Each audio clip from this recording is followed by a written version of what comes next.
this session to be very productive so that we are able to present what we think the industry needs. So I want us, number one, it will be interactive. It shall not necessarily be what we thought before. It will be very, very interactive. Less talk, but let's get to the action. Is that okay? All right? If you think what I'm saying is good, just clap once. All right, good enough. Number two, let us have an agreement. No complaining, less complaining, more solutions. If you think that's good, clap twice. All right, good enough. Number 4 or 3, can we please stick to facts? If you don't have a fact, it's not a fact, don't say it, so that we record only what is fact, okay? At some point, I'll be giving the mic around in the room so that everybody is able to vocalize. But because I know we are creatives, please, just keep it short. And you've given me permission to cut you at whatever time. Ladies and gentlemen, it is exactly 2:35, and I think it's a good time for us to begin our session. So this particular session the theme is Pitch, Produce, Profit, which is basically navigating global film markets. I would love us to tailor-make the theme to what we think as a nation we require, so that it actually helps us at the end of the day. All right? Many times when you go to a church, they talk about Nebuchadnezzar, who has nothing to do with me, and they forget that I'm living in a different day and age. So I would like us to dive deep, but first, let me invite a couple of members who will join me on the stage. Let me invite the CEO, Kenya Film Commission, Timothy Owase, please. Mr. Ruben Odanga, who is a writer, producer, director, please join us on stage. Pascal Tokodi, are you here? All right, in a suit, which is good. Philip Karanja, also a great producer.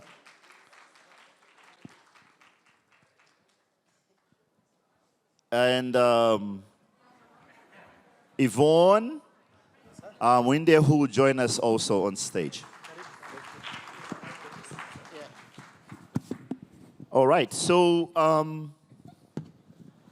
for the purposes of just being protocolly correct, we shall allow all of you to introduce yourself.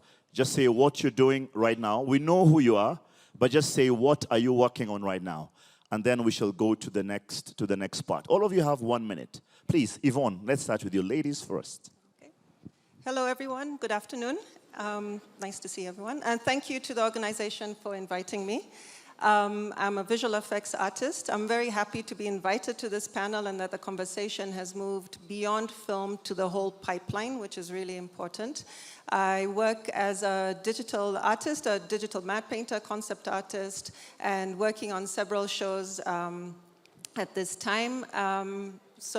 Which I don't know if I can say the names, but my history and my background, I've worked on Avatar, Game of Thrones, Lord of the Rings, The Hobbit, Wakanda, Black Panther, to name a few.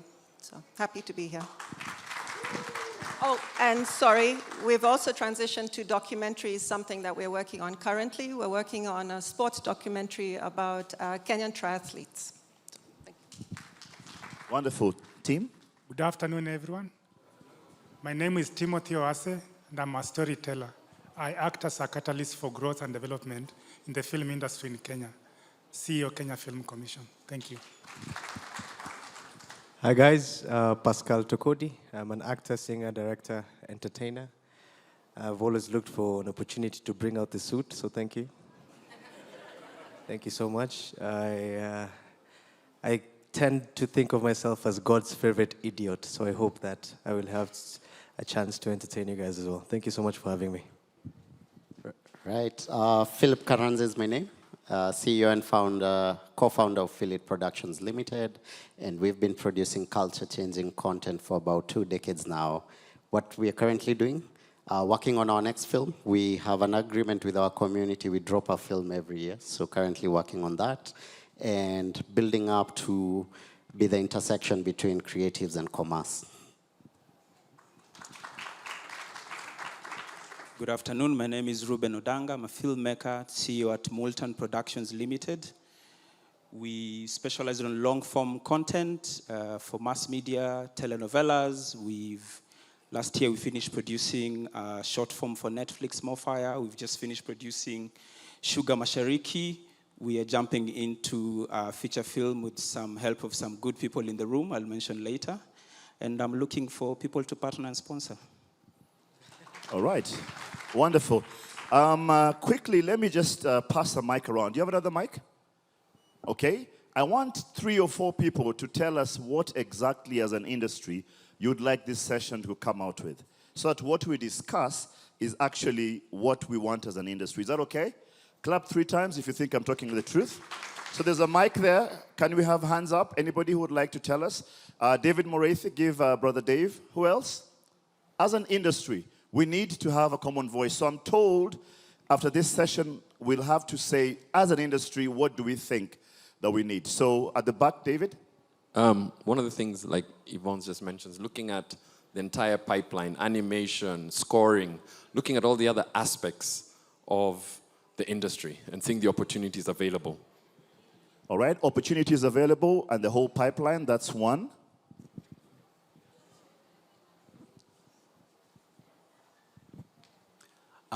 I think just a change of mindset. Sorry, who are you? Sorry. My name is Eric Mwangi. I'm a film director, cinematographer.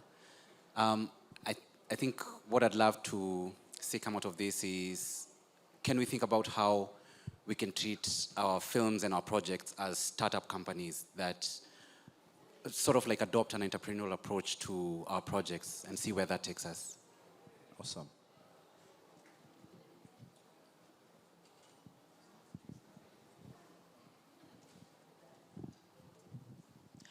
Joki Mohoho, filmmaker.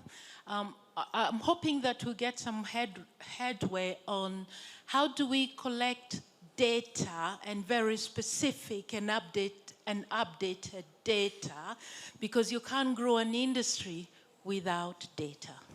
All right, good enough.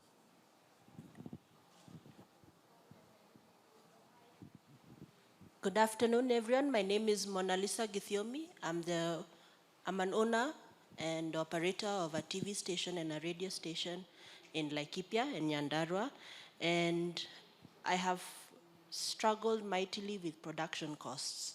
We will have actors, we will have singers come to us, and of course they're talented, but we will be the ones bearing the cost of producing anything we are making in the hopes of, at the end of the day, turning a profit. And so you'll find that in specifically now to vernacular stations, bearing the brunt of turning a profit and being able to sustain yourselves financially is becoming ever more so difficult. So I would really appreciate how we can, because it's very difficult for us as a station to then go to the artist and expect them to be the ones to bear the cost. Many times we deal with students who are coming from school, recent graduates, attachment students, people who just have the talent and haven't had the means to develop themselves. Thank you. Cost is the issue here. All right?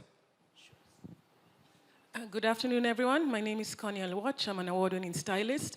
I would also want the conversation to include fashion, the role of fashion and beauty in film. Thank you. All right. So I'll speak about that unofficially. I don't work for the U.S. Embassy, but this particular series only had 3 sectors, but I'm reliably told the next one shall expand into fashion, into gaming, and into other things. But thank you very much. Yes. Hi, my name is Katja Zambili. I work for the Okuno Group, and we're interested in investing in the creative economy. And I know that one of the things that prevents the acceleration of the development of the sector is infrastructure. We have infrastructural barriers to the growth of the sector. We have also policy and regulatory challenges that need to be addressed, such as tax incentives. Because in Africa, I think there's only 3 countries that have tax incentives that attract international productions to those countries. So that's one thing that Kenya, I think, we're already very competitive in other fields, but let's talk seriously about that. All right. Thank you. So that's from an investor's perspective, what they're looking for, what they'd like to see. I actually met Githiomi, is she here, earlier on, and they also have fans, and what they were saying is they need data. They need something to put money in, all right? So we'll go there, and then I will ask the Honorable Senator also just to, Senator, you know you have a bill in Parliament. You'd like you to speak and tell us what, in very, very short way, what it's all about before I come up to the panel. And I think we shall begin with Timothy. And you as government need to set the agenda for us because most of what people are asking is government-based. It's basically, the framework is government. And tell us what you're doing, what is happening behind the scenes, and speak to us about this very, very elusive film policy that we've waited for since I was in Sunday school, and I'm 52. Hi, everyone. My name is Chief Nyamoya. I'm the chair of the Association of Animation Artists, and I would like to hear, especially from Yvonne, about the changes in the technology of distribution and the technology of production and what it means for our ecosystem, especially here in Kenya, where we are not the owners of the platforms. Most of them are American platforms, so I'd like to hear about that. All right, so I'll have a final one on that side. Tosh, was your hand up, or are you stretching? Yeah. He was pointing at me. Okay. Sorry.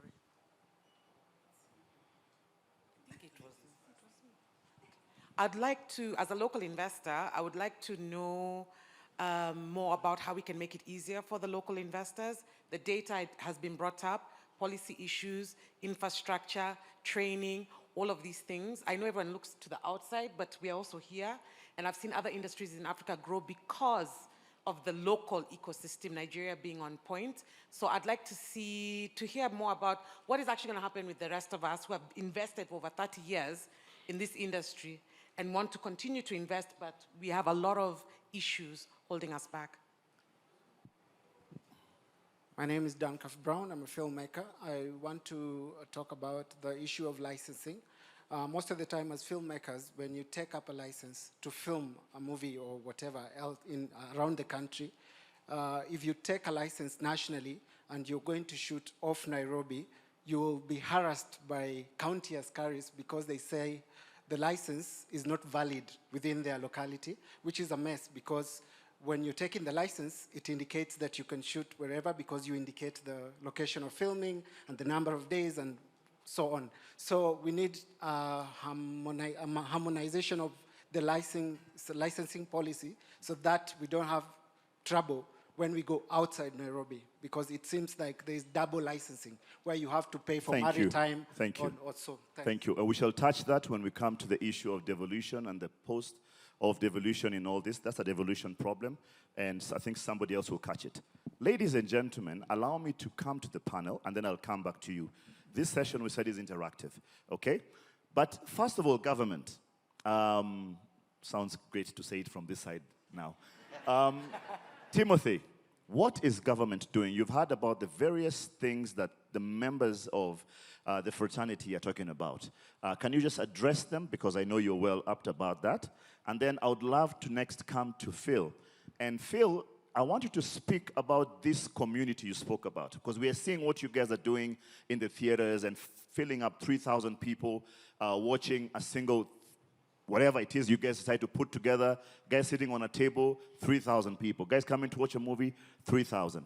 How can you replicate that so that all these filmmakers have access to that and so that the industry is growing? So, Mr. Owase. Thank you very much. To start with, I would like to set this into context by appreciating the role of storytelling in our communities. Storytelling is the glue that binds people, communities, and nations. In essence, the Kenya government has acknowledged the importance of this particular sector to the sense that we must appreciate why we have to put all measures in place to have an industry that can actually achieve the key aspirations of the Kenyan people. There are key fundamentals that we are looking at that we must be able to achieve. One of them is to put in place the legal and legislative framework that will be able to help manage, promote, fund, and also catalyze growth within the industry. Of course, with the legal framework, you'll be able to activate elements like industry friendliness. Filmmakers want to feel comfortable when they are filming within the country. We have 47 counties, and I believe each producer wants to be very certain that if you are going to film in Narok, you know exactly what to expect. You don't want to get to the location and you find that there is a county government that is asking you for things that you are not aware, or that denotes to appear like it's actually something that is happening in a different country. Timothy, let me stop you there. What is the issue with this double licensing, and how is it being tackled? I'm actually coming to that. Please. I mentioned the legal and legislative framework. When we harmonize the policy element, we should be able to address the issue of double licensing, because it wouldn't make any sense to walk to, let's say, Isiolo County, and he be asked to pay 75,000 shillings to film in Isiolo. You go to Nairobi, you are being asked to pay nothing. Machakos, you pay 0, but when you go to Narok, you are asked to pay 1 million shillings per week. That disjointedment, of course, is not good for the industry. Again, going back to the main question you asked, what are the key fundamentals that we must be able to address, and what is it that we are doing?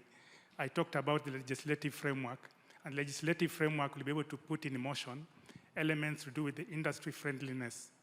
And when I talk about friendliness, remember, storytelling is showbiz, and showbiz comes with its own position. If you land in Nairobi, JKIA, and you have equipment for filming, as a filmmaker, you want to be very certain that there are certain kind of equipment that do not need to be scanned, and you are being given a special treatment on how to have this equipment received in the country. The taxation regime or the taxation dynamics, of course, has to be put into perspective in the sense that how do we catalyze the importation of equipment, attract investors in terms of putting up infrastructure that is necessary, so that we have facilities that will be able to promote and gear the production within the country. The other critical component is the issue of incentives. Not only are we focusing on attracting foreign production or growing the local film industry in terms of promoting the local stories, but we are also yearning to see that there are more foreign productions taking place in the country, because there are so many benefits that come with foreign productions in our jurisdiction. As such, we need incentives that will be able to actually ensure that Kenya is competitive. How do we ensure that Kenya is competitive to a level where if a producer is making a choice between coming to Kenya and going to any other country, then Kenya should be on the pole position. Of course, there are issues to do with intellectual property. For you to create wealth within the creative industry, it is fundamental that the regime of copyright and intellectual property must be well understood and put in place, because without this, it will become very difficult for you to create wealth. So these are some of the key fundamentals that we are addressing. And to just respond to the main question, I must say that the Kenya government in MTP4, the medium-term planning platform that we have currently, you will note that when you look at the government plan, item number 7 talks about the digital superhighway and the creative economy, meaning this has been mainstreamed in a way that deliberately we undertake to champion the elements of creative economy without looking at it as if it's a secondary industry. Lastly, but Timothy, just so we stay around that area, and I would like, as we go along, we're just having friendly conversations, and you're my friend, so I won't want to be on your wrong side. But how does this MTP and other things really, how is it applied in our daily lives? Because I think one of the biggest problems as an industry, and maybe it's happening, you just need to tell us this and this and this is actually happening. For example, I know the issue of incentives. it's not necessarily cash, and as you had it from Invention Studios, it is the waiving of different fees, locations, and things like that. So what exactly is happening? And also, as you finish, talk about the bill, and then we'll be able to go to the next speaker. Of course, when we talk about the medium-term planning of government, I'm just bringing out the point that for a very long time, the creative industry was not mainstreamed as one of the key elements of our planning. Of course, this is fundamental because when government acknowledges an industry, it gives it the latitude to actually grow, and it also supports it by way of policy, funding, and all other elements. So, of course, the reason as to why I'm raising this particular point is to the fact that with that acknowledgement, it is also possible to look at elements that will be able to attract external or private participants within the industry so that the investment component is actually supported in many ways. Of course, we may not have achieved what needs to have been achieved by now, but I believe the roadmap is clear, and that's why the government planning is very critical. About the bill, when Kenya Kwanza took power in 2022, when you look at the manifesto that the current government put in place, you will find that it was very clear that the creative economy bill and policy was a priority and it had to be put in place. I must commit here that the Minister of Youth Affairs, Creative Economy and Sports has already put a draft in place, and I believe in the next 1 month or so, we should conclude on the element of stakeholder validation. And of course, stakeholder validation, it's yourself to give your views so that we can now take this document to Parliament at the same time, of course, for legislation and all that. Upon approval of the same, we'll have a clear framework that will be able to guide how we run the affairs of the creative economy. Thank you. Thank you very much. We shall be circling back to you. But Phil, speak to us about the community you're creating vis-a-vis the industry as it is right now. Right. A few years back, we decided as a company we will not be looking at film as just a passion or a talent-based company. It's a business like any other business. And so one of the things you do is you study what's happening to all other businesses all over the world. And you can tell because of social media and everyone is on their phone, then every other big business all over the world, they're trying to, they don't want to be seen as big corporations, but they want to be seen as personal individual brands. And so we took that route. And so that is what I strongly believe is the future of business, whether it's film or any other business.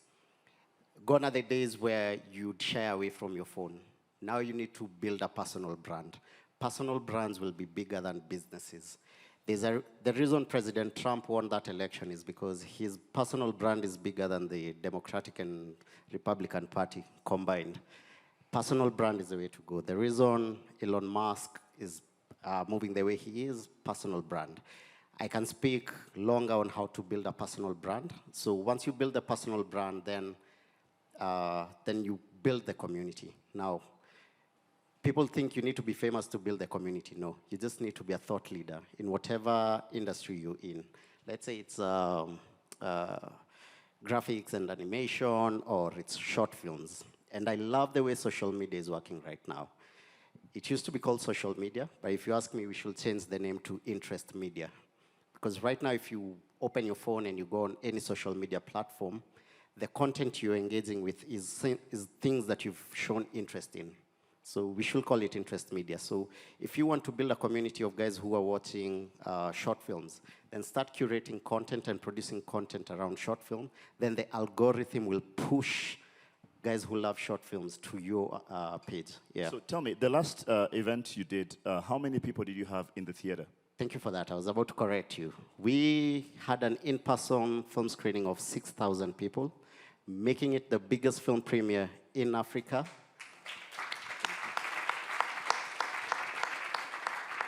And the third biggest film premiere in the world. And thank you. And we've been building this intentionally for the last 5 years. So talk to us. How can we, as a community, now we are your community, be able to replicate what you're doing or to tap into the same thing? Because if I have 6,000 and you have 6, we now have 12. Yeah. how can everybody in the room here be able to tap into what you did? Collaboration. I think it's the one thing as Kenyans we're not good at. So, for example, we have Nairobi Festival, yeah? Forget the name. She does animation. So instead of starting to build your community from scratch, come talk to Phil. Let's collaborate. Let's do an animation film. Yeah? Do not do animation. Sorry. Visual effects. Apologies. Yeah. And collaboration is king. Number two, we cannot run away from this. You also need to start building yourself as a thought leader in whatever thing that you specialize in. But collaboration is the answer I'd give. Awesome. Yvonne, speak to us about the global market. You've been here long enough in Kenya and also playing in different fields. Tell us or give us a cheat sheet and tell us this is the direction we need to go from where you're seated. From my perspective, I'd like to challenge that we start changing the narrative a little bit. We're a little bit behind the ball in terms of what we are aspiring for young people. When I'm listening to what the government is doing and we're talking about filmmakers coming, the most powerful kids are the ones with their computers in their basements, in their rooms. We talk about storytelling, we talk about these great value. This currency that we have is our ability to tell new things in new, different ways. So I think there's a whole discussion around media. I hear so much about, I want to make a Marvel movie. But have we actually taken the time to understand what it entails in a Marvel movie? I always joke around that I come into a film after the catering, because you know when you watch film and visual, we're at the bottom, we're after catering.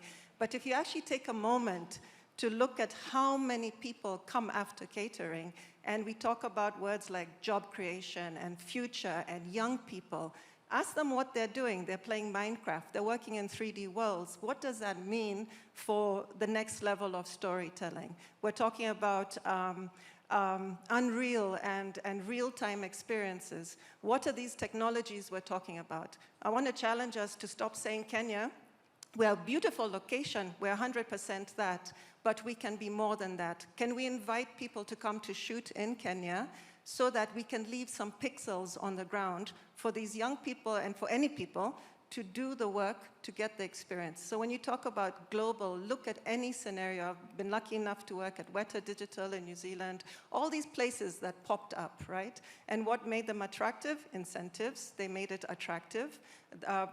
I'm not a policy or a big business person, I'm an artist first. I traveled the world because of subsidies, because it was the pull to New Zealand, it was a pull to Australia, it was a pull to Vancouver, working on different productions. My experience, and another thing to learn about film and VFX production and the whole pipeline to expand it. You guys, we're talking about 20% of jobs. We can talk about 100. There's so much more at the lower end, above the line and below the line. So one of the things I'd like to say is let's start thinking in different ways about training these. We're talking about digital highway, we're talking about digital capabilities. What does that mean for film and production? And let us also learn the differences between an animation, a VFX production, live action. Everything on Netflix, on all these platforms has visual effects. So if you just suddenly look at that I know we're using a lot of the money talk in this forum because that's what it's for. If you just look at the capabilities because of all these new jobs, I can rattle off about 15 different new departments that we haven't discussed. And those, to be honest, really translate and speaks to a lot of young people. We hosted the first visual effects creative conference last year, Visage, through Allianz, to the French embassy. And we brought in experts from the visual effects industry, and eyes are open because all of a sudden it reveals to you how much is actually not real. So, and also I want us to say, let us be that, but we have to build that industry. There's no leapfrogging, there's no cutting corners. It's a level of training people, it's a level of training skill sets and building them up to provide, and now we can be a service provider. You look at Korea, we mention all these places, but let us dissect them to see actually what put them on the map. I heard a very nice saying, if you want to make the movies that you want, you have to make the movies that you want, or somebody else will make it for you. So we have so many instances where we have beautiful stories, which is our currency, which is our IP, and then it is shipped offshore, not to be touched after the fact by us. And it is important that we hold the whole economic food chain on the ground. So I always use the analogy of the coffee bean and Nescafe. You know, we've always sold the coffee bean, and then we buy at a more expensive price. We need to switch that, and how we switch that is actually by putting the tools in different places. Now, think broader, think more, and kids can make a full movie with some skill set and some training at home. It's changed. Wonderful. And I love the fact that you threw in the gaming part. Just for your information, there are 6 million gamers in Kenya, and 300 plus games are developed in Kenya every year. And the world's most downloaded game is actually a Kenyan-made game. But we'll come to gaming next time. Ruben, I want to talk to you about what you had. What do you think the government can do more? We have policies. We have a department with a very, very accessible man. But what do you think the government can do? What do we need to just leap to the next level? So I think we have come a long way. That shouldn't tell you about my age. But where we are, it feels like we are getting into a ceiling, and most of our issues are policy-driven. There are discussions that when I walk into a room, I can't have them on a personal or individual levels. And these are discussions that affect actors, producers, directors, editors. And so we sort of like need a bigger body and sort of like a very clear structure in terms of policy, laws, so that to be able to create clear infrastructure with benchmarks and, have clear bottom line. This is where we begin for commission shows. This is where we begin for licensed shows. I hear actors talk about royalties every day. I have those fights every day. And also to hear the other side talk about the reality. Yeah, so there's this what we want. A friend of mine told me Kenyans, sometimes we have a very high view of ourselves. There's what we want to be paid, but also what are the subscription numbers vis-a-vis what can sustain that. So sometimes I think there's that mismatch, and we just need a very clear infrastructure. I don't know if it can be anchored in law. I think it will really enable a lot of people to move to the next level. So, sorry, just when you talk about infrastructure, just take us deeper into it. What are you talking about? So I have some of my bosses here. I don't want to be, but we don't have strong guilds. We don't have strong guilds. There are things. We have come a long way. There are things that the broadcasters have done well. There are things, for sure, there need to be a lot of improvement on that. And I think ultimately these things have to be anchored in law or policy. So what happens is that even the foreign companies, when they come in, this discussion is very dicey. I feel like I'm walking on eggshells. When they come in, what they're doing is they're not coming in with rates of how they're producing in other countries. They come in and see what are the local producers doing, what are the local broadcasters doing, and then, sort of like they benchmark on that. So you have a situation where you're on this brand, on this platform, with this budget, but you're expecting you to produce, like South Africa or like Brazil and that kind of thing. So it's a difficult and dicey discussion to have. But let me ask you, and I tease about this. Do you think it's because Kenyans have a very high palate for good things? Because you see, we won't pass for, with all good intention, a Nigerian movie. We look down on it, yet they're making mass. Do we just have a good palate, like we want a Nairobi Half-Life kind of production? 50 cameras and 30 producers and directors. Not necessarily. Kenyans have gone to school, they have an opinion, and they'll express their opinion. Sometimes it's not anchored on facts, but they'll express it. Unfortunately, that does not mirror on the money in terms of, in terms of subscription, in terms of how they're spending on the content. But they'll have an opinion. And then, I don't know if this is fortunate or unfortunate, we have a very small group of Kenyans on X who set the topic or the agenda for the whole industry. So it feels like if X says this about this stuff, then that might appear to be the reality, which is not necessarily true. But traveling to other countries and where we really like to compare ourselves to, because Kenyan film lovers and whatever like to compare ourselves to South Africa and Nigeria, traveling to those countries, I've seen a very distinct way of how they're doing things. One, a country like South Africa, and I think Kenya, we're getting there very soon, their skill set is way high, way high. I was on a set for a Netflix original where I can say confidently like 85 or 80% of the people on that set have diplomas or degrees on either film or theater. Okay, so what that does is that the level of execution and the level of how they will turn things around is faster and in a more professional way. Here, for the producers in the house, now we have many universities that are offering film degrees, and other institutions like MTF, MultiChoice, Talent Factory, where people have a whole year. Before that, a big number of people who we got on set were our friends, our relatives who didn't have anything to do. Someone had tried working, it's not working, so they're coming. You know what I mean? So it's gonna take time. A very few of us, I could be wrong, but I can't count 10 cinematographers in Kenya. And by that I mean people who have degrees in cinematography. You know what I mean? So yes, we have an opinion and we're exposed because we like to compare, but the truth is there's a little bit of work we need to put in before we can start yielding the results that we want. I just saw the MultiChoice boss in the building. Is he still around? Yes, Zola all right, is there. so that's to you. That particular point was to you. We need you to expand. But talk to me. I want to anchor on the issue of, you said we need a clear body. We don't have strong guilds. It must be anchored in law. And of course, capacity building, which is one of Yvonne's favorite topics.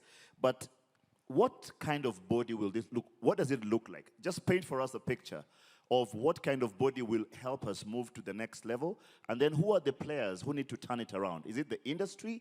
Is it government? It's both. I'm a board member at the Producers Guild of Kenya. Hi, Caro. Caro is my vice. And you've been trying to turn things around. I think I've seen Peter Kawa around here. And how I see it is that we need each department to sort of form their own guilds, and then ultimately we form a federation and clearly put our needs and demands and what we think, how we see this industry moving forward to government through KFC, or I don't know which body. So that then when you're having discussions with, for example, Nzola for MultiChoice, the discussions are a bit more structured. My experience is that when Pascal comes to me and he wants certain thing through Selena, I'm not able to advocate for Pascal because whatever he wants, it's not necessarily anchored in law. So the contract I have with MultiChoice is final. It's the only thing the contract I have with Netflix or Citizen is the only contract I'll pass it down to Pascal and the people who suffer also the most are people who are creating the music for the shows we do. I can see a lot of work going into it, but the remuneration is not equally the same. All right, so you spoke about Pascal, and by the way, Pascal needs a pay rise. He's the only Kenyan who has met a president and told him to watch a movie instead of telling him, nipatie kazi. Well done. Pascal, talk to us, and then we'll come to should have asked for money. Phil wants to go off. Too late, You should have done that, but you're busy with watch Selena. All of us watched you, and we use it as next to Prophet Awards. Are you going by Chopper? But Pascal, talk to us as a player in the industry, and you're a good actor and everything. What do you think? You've heard what the players have said. What do you think needs to be done to help us go to the next level? Because at the end of this forum, we need to take guys a step ahead. So what do we need to do to go a step ahead? I was blessed to start the industry when the older generation was at the tail end, and social media was coming in. That was Makutano Junction. And then after that, I kind of felt like everything became a bit diluted.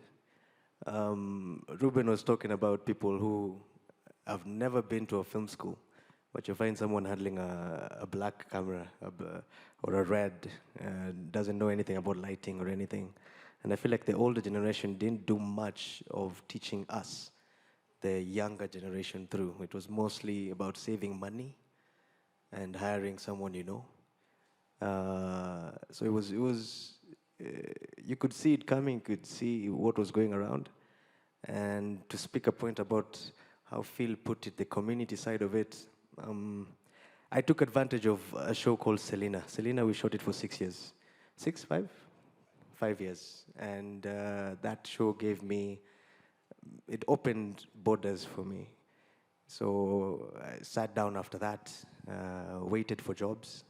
And the way I'm very affordable, guys couldn't, and I was wondering why. But I sat down and I just asked myself, what if I do this differently? Because when I was a kid, you tell someone that I'm an actor, the next question is, what else? What else do you do? They never took us serious. And I feel like that my purpose at the moment, that's why I started Naisul Creatives. Naisul is Samburu. Naisul means something almost perfect. So what we want to do as Naisul Creatives is, our vision is to pursue excellence while inspiring people along the way. And that for me is do a good job, but at the same time, after one job is done, everyone who's been on that set has learned something.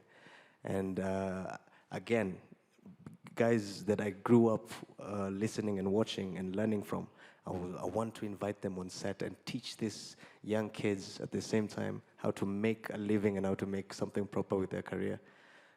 The community aspect of it is now, instead of waiting for Showmax or Maisha Magic to give me a job, I use social media to get something. So I'll give you an example. Recently we did something for Tusker, and they didn't tell us to do this project. We got together, me, Kimanzi, and a guy called Brian Mutinda. We shot a very comedic, it's different, because nowadays people want to see a product in every ad. Sometimes we don't have to put a product, just put something interesting, something funny, something that can make guys, you get the point, you're creatives. So it's just find a different way on how to get jobs. With that, we got 3 more months with Tusker, and they didn't even give us the aspect of it, and we're putting film into it. We're shooting it nicely. We shot with the black magic. The lighting was good, everything was good, the acting was good. So we're trying to teach people at the same time, and also getting guys like Ruben coming and teaching, talking to guys at the same time. I feel like I've talked a lot. Naisul. It was almost perfect. Awesome, Pascal. Phil. Yeah, it was on the question about government and what government can do. Just so wanted to add a few things. The first thing, I do this podcast on YouTube called Becoming CEO. Please subscribe. Kamoja, subscribe. And so I talk to a lot of business leaders. And because of that, I also get to, a lot of people walk up to me and they ask me a lot of questions about business. And the one thing that I've seen that Kenyans have not figured out is the why you do something. And so for government, I've always felt in this country, the why, when it comes to the creatives, is not at the right place. Now, you look at the most successful economies all over the world, the Hollywood, South Korea, Bollywood, they didn't start to do film and arts as a commercial thing. For them, it was about culture. For Americans, this is the tool they use to market themselves, to market their culture. And I think everyone in this room listens or has hip-hop connotations in their language, and that's Americans selling their culture to us. And indirectly, we become buyers of their products. In 1997, when the Asia market collapsed, South Korea sat back and they're like, you know what, we need to get something to export. And they were like, culture is the one thing we can export. 25 years later, K-pop, K-dramas, and films are their biggest export. They make more money from the Korea wave than they do from Samsung and Hyundai. Wakenya tunaitanga Hyundai, you know. So say the campus. Exactly. Now, see Hyundai. Ni Hyundai. If he's hit by a car, Hyundai. You know? I'm a mimi na wewe, you and I. So, for the government, like right now we are placed in the Ministry of Sports, Creative Economy, and yeah. And we always keep getting thrown around. I'd want the government to not focus on the economic part, but to focus on the culture part. Because if we focus on the economy, then we are looking at the money-making aspect. And the way the world is moving so fast, things can change. We can invest in infrastructure today, and tomorrow we don't need the same infrastructure because of how fast the world is moving. But if we invest in the culture, if there's one thing even AI cannot take away from us is experience. And if we sell our Kenyan culture to the world, they will naturally be attracted. Basically what is happening in Korea. The other thing they can invest, of course, is infrastructure. If I can get 6,000 people in one performance venue in Nairobi, imagine if we had performance venues in all 47 counties. We can get 6,000 people in all 47 counties. Look at how much that is for government. And of course, the internet, make it cheaper. We're in a digital world. I know we are all scared about AI. We only think about the computing, but what supports the computing is the energy. So servers, that means we need more energy, more renewable energy. So those are places that the government can invest in. Awesome. By the way, how many of you have been to the CBD on a Sunday? By a show of hands. Isn't that crazy what's happening in the CBD? Yeah. All right? Unfortunately, nobody owns it. There is a street for TikTok. There's a street for dancers, Senator. There's a street for photographers. There's a street for fashion. Nobody owns it. Think about that and think about the potential. Yvonne, back to you so that you can just give me, before I let the public speak, but just talk to us about what you've had and what's in your heart about the industry and what we need to do to leapfrog to the next level. You know, I've been back now 7 years, and I must admit, when I came in the beginning, I had this very grand idea, right? Kenya slapped me up a few times, and now I've revised it a lot because it doesn't work in the model that you think it should work. But I think what I can say, what I've gained from those 7 years is a perspective of how I think for myself and for our company, we're going to go. You know, we have also a mentality in coming home where you have the aid model, you have the money model, the financial people. And the financial people want returns, and they want them now. And then the aid people lock you into a box and say, you must do it like this. This industry does not work like this. This industry is about people, it's about artistic creation, it's about nurturing ideas. Everything we sit back and there's one Cameron, there's one, you know, there's singular people who are in a healthy, happy environment that were able to produce. So I would like to actually say, as a creative and as an artist, yes, we need funding. The starving artist thing is a myth, and it's rubbish, and it should stop, because it is not a healthy way to create work. But how do we actually change so that we can move to the next level? You know, I'll just speak to Chief, and they do animation, we do visual effects. What was beautiful about when we had the conference was he came up to me and said, wow, we do a lot of the same things, our final output is just different. And so I think we need to start thinking back to the collaboration, we need to start thinking in a different model. We are not talking about manufacturing, we are talking about nurturing people with science and with technology. And that's why I love visual effects, because it's a huge element of science, technology, math, and coding, and all of these things. The ecosystem is huge. But there's also aspects of visual effects that come into like how do we pitch our work? There's elements of concept art and all these things that we can suddenly start to change how we present ourselves. The AI conversation came up. I'm a little bit worried about, we have this young population. You described town on the weekends. We're producing. Under what, why? And why? Why are we making these things? What are we trying to say? So, you know, Ruben was there. We tried to host a little seminar about cinematography from one of the best filmmakers I know, which was Baker Karim, who lived in Kenya for a moment. And only 6 people came to learn why. Why? And Baker took us through the history of film. We have a lot of catching up to do. I get a little bit worried when, listening to some of the conversations and the panels, when we're talking about we're already there. We're not even close to there. And I want to be positive, and I think there's a lot of opportunity in not being there. We also have the opportunity to leapfrog certain technologies, certain problems of some of the bigger studios, and jump into some of the new technologies. So at the end of the day, we have to support our local. I would like Ruben to come to Nairobi and not take his work to South Africa or take it somewhere else. I want to say we can provide you that service. How do we do that? Thinking a little bit smaller, turning the cap that is about manufacturing to a smaller, different model about nurturing creatives. We're the same, but we're slightly different. But we need spaces where, let's work on smaller models. Let's work on proof of concepts, because how is that studio going to come back and hire more work? Because I have a currency of my portfolio. I can prove you, I can do the work. But let me just jump in quickly and pose a question, because I think sometimes we complain that the problem is not information, but sometimes I find that in this industry the problem is communication. So you had a capacity building workshop, but 6 people came. Why didn't they come? Does it mean that we do not have an ecosystem which speaks to itself, or we don't have a portal where everybody can go into? And as we come to that, Timothy, we need to address the issue of data.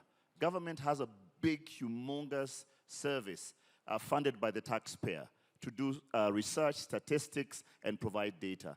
Maybe you can speak to the data part, and maybe Yvonne, later on as we come around, will speak about how come these things are happening. Ruben, you do capacity building classes. I don't know about them. Okay, maybe I'm not. But does anybody in the room know? Or let's decide, like from today, how do people know? Because you can have information, and that's what they say is a problem with Africa. We have information, but we don't have communication as it goes out. Musawase. Thank you very much. Of course, data is very fundamental, but before I address the issue of data, allow me to address the issue of industry organization.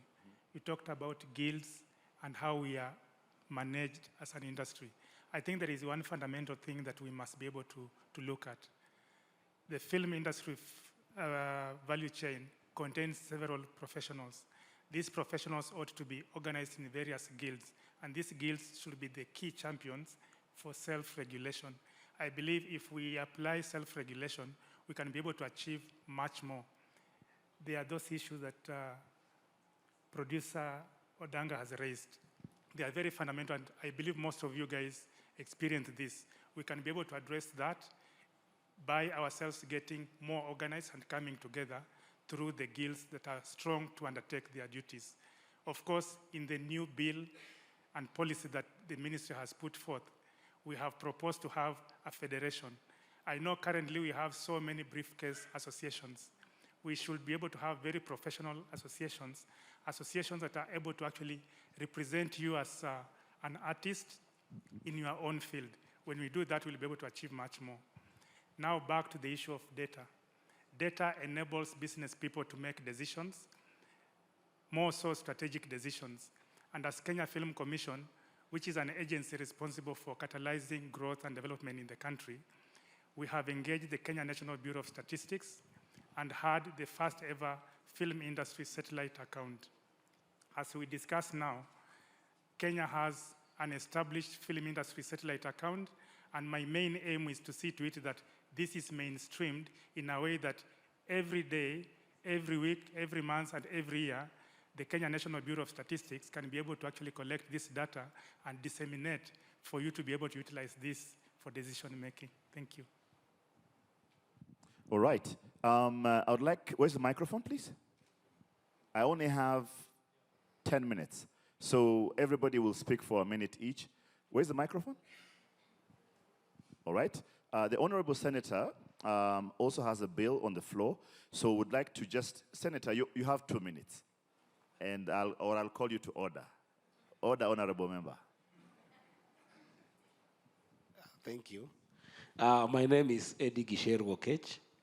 I'm the Senator from Migori County and the author of the bill that is being talked about in the Senate, the Creative Economy Support Bill. I've listened to what you are talking about, and I think that the ultimate scale for unleashing potential of the creative economy is dealing with two things. One is to actually make the creative economy a place to do business, creating viability and creating that commercial viability. Commercial viability cannot be done by two things. One is making sure that the venture environment in the country can actually come and place capital. And then secondly, that the government gets out of the way of this industry. I don't think that the government can help this industry in any way apart from protecting what I would call industrial policies that come from the industry.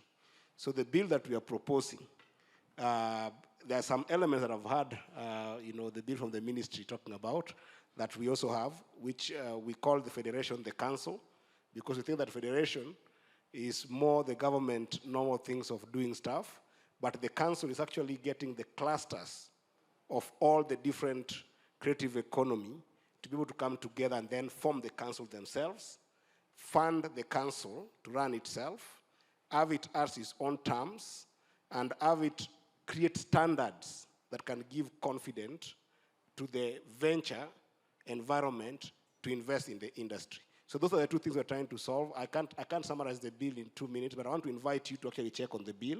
It is currently in the second reading. Actually, it has passed the second reading because we had a lot of creatives who submitted a lot of feedback during the public participation. It's going to the third reading, then it will go to the National Assembly. What I wanted to invite the government perhaps to do is we harmonize what you have and what we have, because this is a crisis.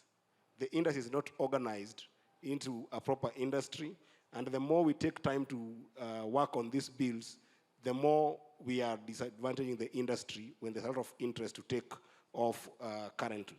So that's what we're working on. We just create the venture environment that is proper, and then make sure that the industry actually controls itself and organizes itself to be a self-industrial policy organization that then informs government policy.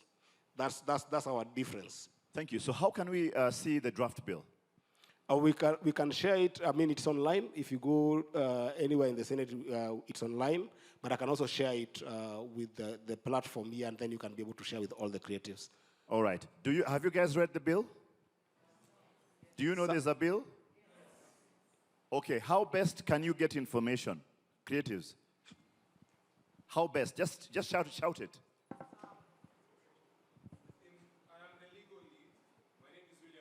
Yes. I am the legal lead at Kenya Actors Guild. Okay. And one of the ways that you can be able to receive this information is through what Ruben had said. If we had association, guilds, so now that we don't have, how do you receive it now? We have. I want you to receive it. The Kenya Actors tell us. Guild. So that's why I'm saying if you are an actor and you're in this space and you're not part of the Kenya Actors Guild, you're part of the problem that is being discussed there. So that's what we are saying, that the government has noted that there are issues to do with our industry, because and let me just speak for 1 minute, as creatives, we're not coming together to come together and say, let us be able to do this thing together. And like he has said, he has recognized as a producer, and I love that he has mentioned that for the longest time, the actors were on the lower end of that totem or pole. And they quickly realized as a producer that someone coming from outside sees us from the least denominator, which is the actor. Thank you. So Wakili. now it is time for us, to be part of the association. Order, Wakili. Yes. How do your members receive the bill? Because I want the next meeting, nobody in the meeting will say they never saw the bill. How do you guys want to receive the bill? Email. He said one way, through that one. Yes. Any other way? Because, Senator, I want you to make sure that these guys get the bill so they can either support you or add on what you have. I'm trying to help you. Senator, Mr. Peter Kawa is there. Do we have any leaders from the various guilds? Kenya Actors Guild, Peter Kawa. Yes. Mheshimiwa, if you don't mind, those two chairmen, let them be given, and we'll task them to give their members the bill. It's in the second reading, guys. This is how these bills pass, and then you say you don't know. It's in its second reading. Okay, so Peter Kawa, with the senator. Wakili atawekwa senator, and Madam Vice Chair to the senator. Anybody else who would like to receive the bill? Okay, good. What about OASE? What about the other one? What you have right now, next week probably it will be seeing the light of the floor. How do the members receive it? Do they have it? Do they know about it?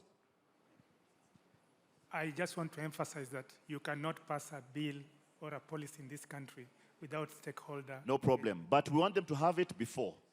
Yes, definitely. What will happen is that before this is submitted to Parliament, we are going to engage all stakeholders.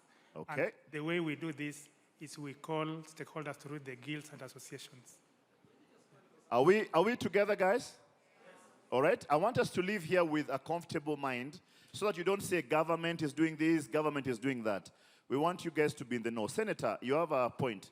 Microphone, please, to the senator. Jenzi changamka bana. I just want to clarify something very quick so that it doesn't seem like there is any contention here. In Parliament, there is something we call private members' bill.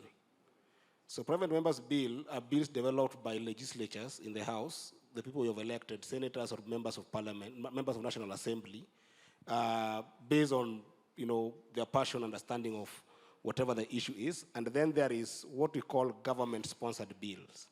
So the bill that I'm talking about, the Creative Economy Support Bill, is a private member bill sponsored by myself, coming from the fact that I've gone to a number of creative lives, which I don't want to get into because of pressure of time. But once a private member sponsors a bill, it goes through a public participation. So because it emanates from the Senate, it went through the public participation, which I was telling you that there are a number of creatives, some of you I know here, who gave a lot of submissions, which has since changed the bill, which is why third reading, all those submissions are going to the amendment of the bill. But I think that the bill that Mr. Owase is talking about is a government-sponsored bill, which is coming from the ministry. They haven't put it into Parliament yet, but remember, for bills to pass, they must pass in both houses. So Senate, the bill will be going through the third reading so that we can incorporate all the amendments and feedback given by creatives, which some of you can still give, so that we can put those amendments. But what I was encouraging my brother here is that perhaps, because you still have to go through Senate, depending on where you're going to introduce it, of course, whether you introduce it in the National Assembly or Senate, you have to go through the same processes. So perhaps there is a chance to improve on the bill that's already existing so that we can be able to incorporate what is there, so that it doesn't seem as if you are fighting from both sides, because yours hasn't come to the House yet, but it will still have to go through the entire process. But that one you can talk about. Thank you. When you may attend. Thank you. So I would like to move a motion on that particular issue. Ruben, what clusters do you have in the industry? You have actors? I know there is EASY represents Kenya Film Television Practitioners Association. Okay, so that's one. There is the Producers Guild of Kenya. Two. There is the Kenya Scriptwriters Guild. Are they here? Kenya Scriptwriters Guild? There is the Kenya Actors Guild. Sorry, Kenya Scriptwriters Guild, are you here? Anyone? Okay, the next one? I've learned about, from Chief today, about the animation one. And then I think there's an Editors Guild. I don't know, I'm not sure. And Peter Kawa? Peter Kawa is Kenya Actors Guild. Maybe there's any cluster I've forgotten.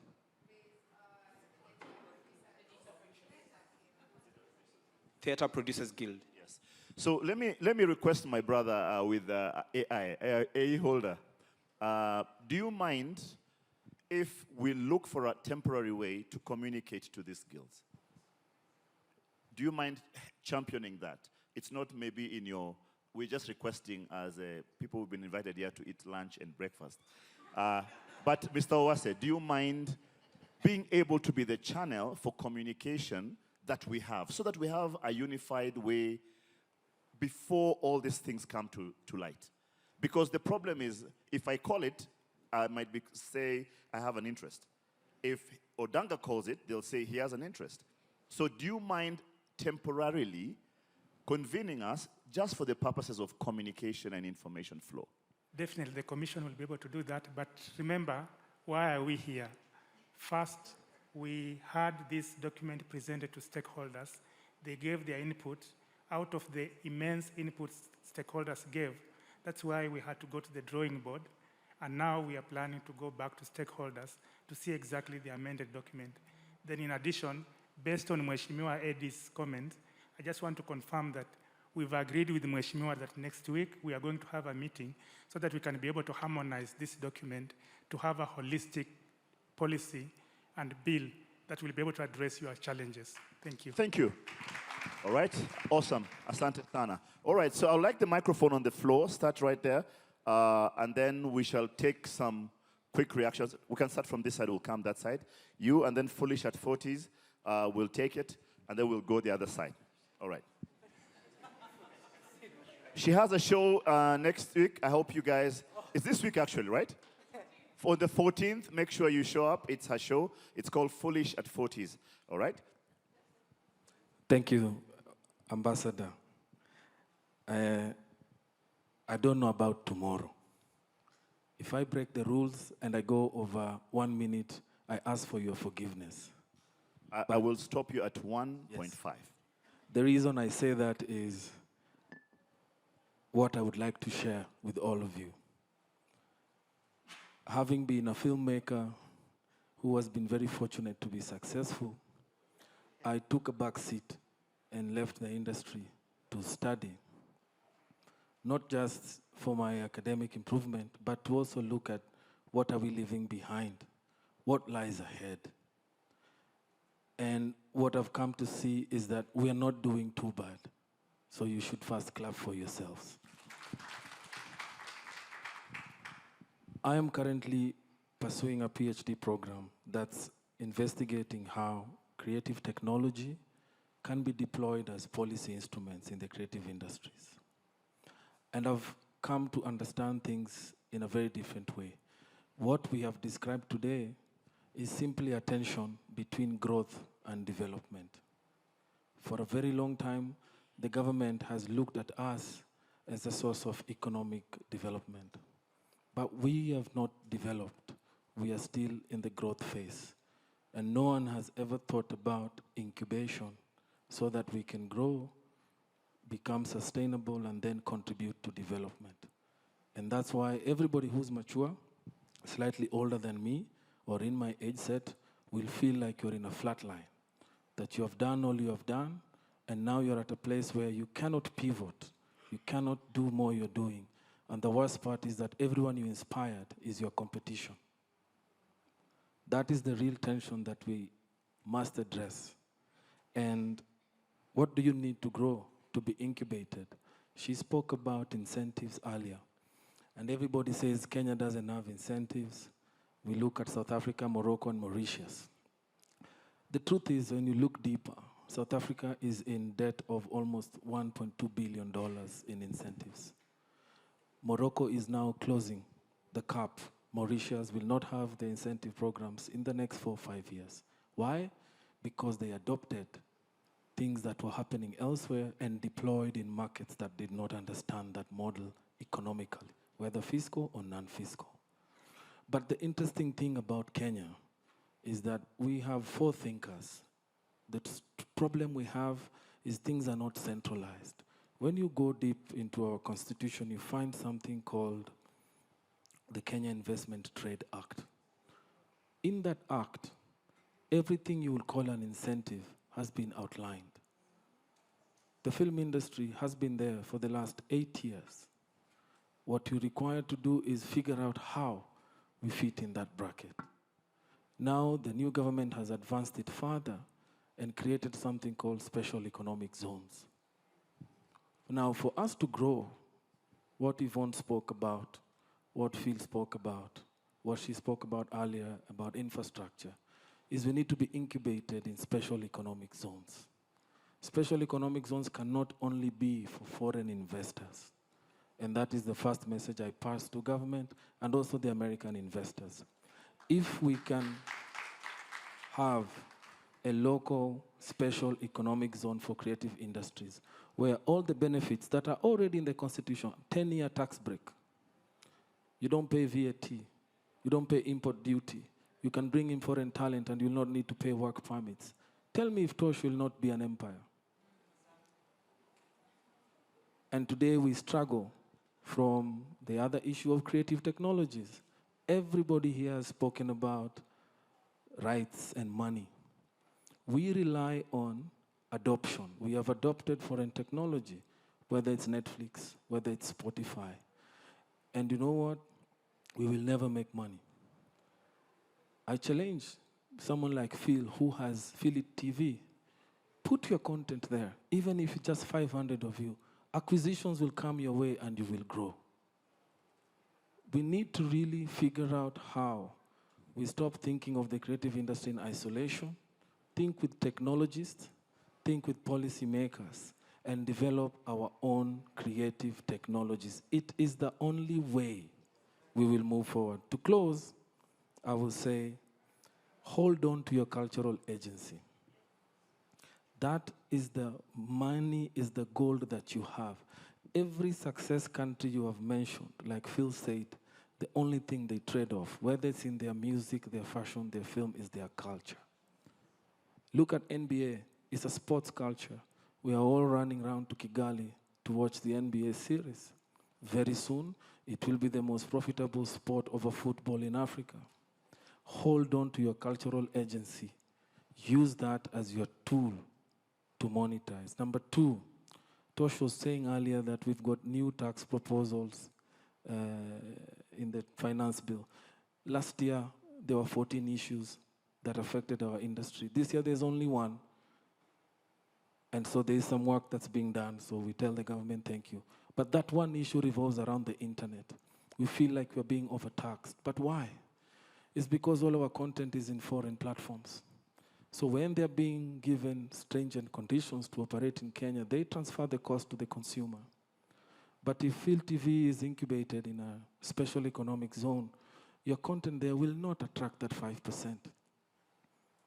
And this is why we need to look in. Instead of saying the tax is bad, the tax is not to you, it's to the platform, and the platform is transferring it back to you. Last, participate in policy conversations. The role of government is not to make industrial policies. Most of the questions here, the answers belong with us. We are so educated, we are so blessed, we have experience amongst ourselves. What we need is rules of engagement amongst ourselves, our own industrial policies. Then government public policy will cushion that. If today the Animation Association decides that you will not do A, B, C, D unless you have this and this, that becomes our own rules of engagement. Even when someone from abroad comes, they will adapt to that. If the Producers Guild says today, for you to be classified as a feature film producer, this is the rules. We do not have a single set of industrial policies. We will not build enterprise. And last, we are a capitalist country, we are not a socialist country. Don't think of grants and funds as your only source of capital. We don't exist in that economic setting. You already said last, so. Mungu awabariki sana. Tupatane. Thank you. Thank you. When we head back to the main session, please look for a lady called Helen Fassier. They're looking for data, which I know you have. By the way, he did a very big research for someone, and I think it's now something that they can share. So if you need data on the industry, on what the industry needs capacity building, what levels and scales, I think there's already a document which we can start with. Where's the mic man? Keep it going. Go to 40. No, the 40 is at the back. The lady. Thank you very much. My name is Dr. Zipporah Okoth. You know me as Dr. Zippy Okoth. I'm a senior lecturer at KC University. I have taught for 17 years, and that means we have graduated students for 12 years. Some of my students are in the house. You can say hi. Hata wakili ananiangalia ni kama ananiadmire lakini student wangu, but so what I'm trying to say is education has changed our industry. We may not want to say it loudly, but that's the fact. that for the last 10 years, we are having even Kenyan films winning international awards because of education. So this is what we are doing at KCU University. From next semester in September, we are having evening classes because of the demand that we have gotten many calls. And that's going to be certificate, diploma, and degree, evening classes, blended virtual. I appeal to you. You can't be too busy for yourself. Kindly join us, register very fast, because I always tell people 4 years will go whether you go back to school or not. So take this time and we change the industry. Finally, on 14th of June, I will be having a one-woman show called Foolish Forties at the Kenya National Theatre. If you are in this room, you can get the ticket at 1,500. If you are in this room now. But once you leave this room, it will be 2,000 as in the poster. Thank you. All right. Did she just plug in 2 advertisements? One for the university and one for her show? We shall let you have the show free, but the university, you must pay for us. But what we want to know also, is the cost of education. And we know very well that education in the world is a very commercial thing. They don't do it because of knowledge. Are you guys able to give us a special rate? Because you can understand where we are working in the economic setting.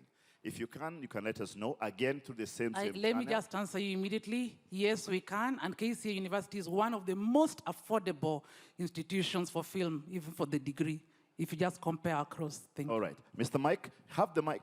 Mike man. Sorry, can I just throw in something about that education? How did you have the mic? Where are you? Oh, I'm okay. Here. I'm here. I Yvonne. threw my voice. I thought it's you. I threw it. Can I just Yes, throw Yvonne. in something around Please. the education? And it's valuable and it's extremely important. But I just want to also come back to the idea of thinking a little bit differently. This industry is an apprentice industry. You learn from cinematographers, you learn from filmmakers. I sat next to a matte painter. We have to start we have to bring in shows and productions. You learn from work in this industry. So let us slightly shift that we're missing that element. There's education and we appreciate it and it's necessary, but you will have to retrain that person to work on a production. So. Thank you. Guys, we have 5 minutes. All right? So you have the mic. You'll shoot or you'll talk? Both. All right. Multitask. Let's try. Hello, Yvonne. My question to you is, what do you expect and hope for your company in regards to how you will build it and the help you think you can receive for it to be built? It's a lot. No, I think that to answer that is, again, changing the model, changing the thinking, starting small, proof of concept. I'm an artist first. Portfolio, how I get jobs is my portfolio. So what we have to create is the infrastructure entry points for this industry. We're talking about AI, we're talking about even cameras. All of this stuff is expensive. How do we actually transition to get the machines, to get the infrastructure? Now, how do we work with the students or with the future? And what does that look like? An investor cannot say, give me my return in a year. It's not happening because we are still building. I love how you articulated everything that you said, because it's that growth, it's that development. We are caught chasing this wheel that is a little bit faster than us. So can we just think a bit, not think smaller, bite smaller, to think bigger later. All right, 1 minute. Hello. Hi. My name is Annette Shader. I'm a scriptwriter. I am one of those that have graduated from ADMI, but I have also come to learn that that is also a privilege, because I agree, I still had to be apprenticed into the work. So I have worked with people who have done incredible work and don't have diplomas or degrees. What is happening from the University of YouTube is that we are now, a lot of young people, including even in the digital space, are getting information from other from other countries, from other places. And we are at a space where we have attended the workshops, we have gone everywhere, but we feel like some of the questions, like, how are you getting in the rooms in Netflix? How are you producing? Where are you getting your funding from? I feel like those are some of the questions that we aren't getting answered. And as much as we have the Kenya satellite account, I was wondering if as you were saying, with our local producers, if there's anybody that can share some of that information, how much was it to make your film or your TV show? What was your profit?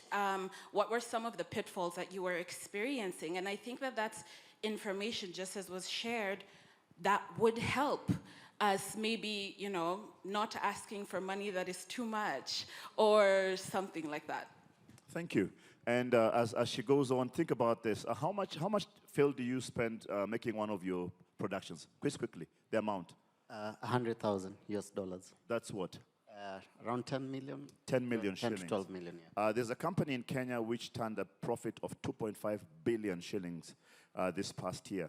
How can we approach these guys to give us 500 million for us to try and produce X number of films and movies? But that's just to be thrown in. Give him the mic. Where's the mic? All right, and then you'll bring it to Tosh. Tosh, you want to say something? Okay, good. Please. Hello, my name is Stacey Ngatia. I am a lawyer, an occasional musical theater performer, and a movie buff. So my question is, according to the title, it's Pitch, Produce, Profit. The next one I'd like to ask is preserve. How are we able to get physical copies of the films that you're producing? Because they are in Netflix, Showmax, YouTube. One day we wake up, there's no internet, there's no Showmax, there's no Netflix. I need have a physical copy of maybe Phil's productions, all of Selena's seasons. I want to, when I don't have network at my house, I can be able to take Selena, put it on, watch it. So is this something that you can bring out so that people can be able to buy physical copies and preserve the work that you're doing? Otherwise, they can disappear, just like that. Thank you. Pass the mic. Tosh, 1 minute only, and then we'll finish in the middle here. Abel, do you want to say something? I knew. I just want to speak on what... Tosh, not everybody knows you, Mr. Super. Sorry. My name is? My name is Tosh Gitonga, and I'm an passionate African filmmaker. I just want to touch on what she's saying, and it's one of the things I'm so passionate about, and I feel approving it every day. And Phil can say, they started making films. The first one was 2 million, went up, now they are 10 million. This is the thing we're not doing. We all want to make Wakanda. We all want the big films. We want all the money. But it's not going to happen. I've been here for 20 years. I can tell you it's not going to happen. What we need to do is come together, all of us, even the music people, incubate, as Easy is saying, and find ways of building together. Right now, what we do in our industry is fight. Because some of us think that others are making money, especially us producers. We're beaten a lot, And if I tell people that I've actually lost money, people will not believe. So it's Netflix. We talk about Netflix. Netflix is not our lifeline, They came in here to see if they could make money and make their business work. They realized you guys are not paying for your subscriptions very quickly. They were gone, And that's why I keep saying we have to build for ourselves. We have to get our investors putting money in so that others can see there's an opportunity there. So to answer your question, find a community that you want to build together with, build from scratch. Big actors, go and talk to them a different language and be truthful about what you want to build and build from there. Let's all be open at understanding that we have to start from here to go there. Thank you very much. I'll come to the middle here. This is the last comment, and then we take it away.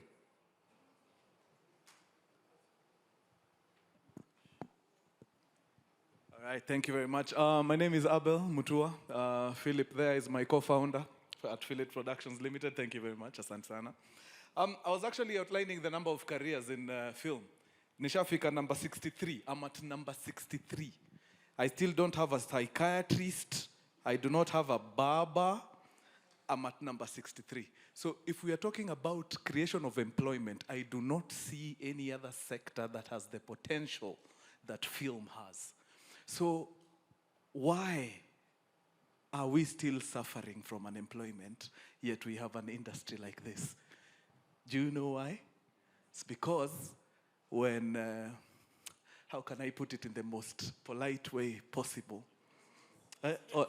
Niskwe polite? I just put it out there. So when two politicians speak a lot of smack between each other, they are given prime time. They are on the first two headlines. They are given the headline in the morning, and we talk about them the whole day. When Phil fills out an auditorium, 6,000 people, the best they can give him is the trend, a show that comes on at 11 p.m. when 3/4 of the country is asleep. That right there is a problem, Ted. We need to be jealous. We need to guard this thing with everything that we have. Let's talk about our wins and just bombard it in people's heads until they discover. All right. That Wonderful. is the thing. So I Thank you. think there's a need for culture change. Yes. For us to shift the culture. I think Lisa's hand has been up for the longest time. Can she just speak? Madame Safari Rally and everything else. Hi, everybody. For those that know me, Real Housewives of Nairobi, Kenya's first international reality show. I got a flavor for film. And I thought, ooh, this is quite interesting. But one thing I was thinking about while you have all been talking is, why is there not a Kenya content creative Bible? Basically, where everybody who is anything in this whole creative world of ours in Kenya, we can go and say, okay, who is the producer? Who is the actor? Who is the writer? Who can I find? But there's a one platform only where everybody who is part of this creative world of ours in Kenya is actually listed. So like I just said, a Bible, it could be an app. Somebody very creative creates an app. We can download that app and we can find everything. So whatever we need to know and who is who, they can apply for it, they can pay to be part of it. But it's like all of the writers' guilds, the actors' guilds, it should all be on one platform so we can tap into it. And also, most importantly, where do we find the investors? Awesome. And by the way, Lisa is doing a very great project right now all over Kenya. Look out for it. It's coming out. It's going to be amazing. Lisa, thank you very much. Thank you. I'm told that something like that already exists. I saw you guys very happy here. All right? Okay. But we'll come back to you, and I think Mr. Owase will speak to the issue of the listing of the various players in the, I think it's on your website, the various players who are there. I can see the Charge des Affaires is here with us, so it's time for us to discuss the big picture, now that he's here. So let's spend 3 minutes, because he's here, they won't call us now. Or let's make it 5.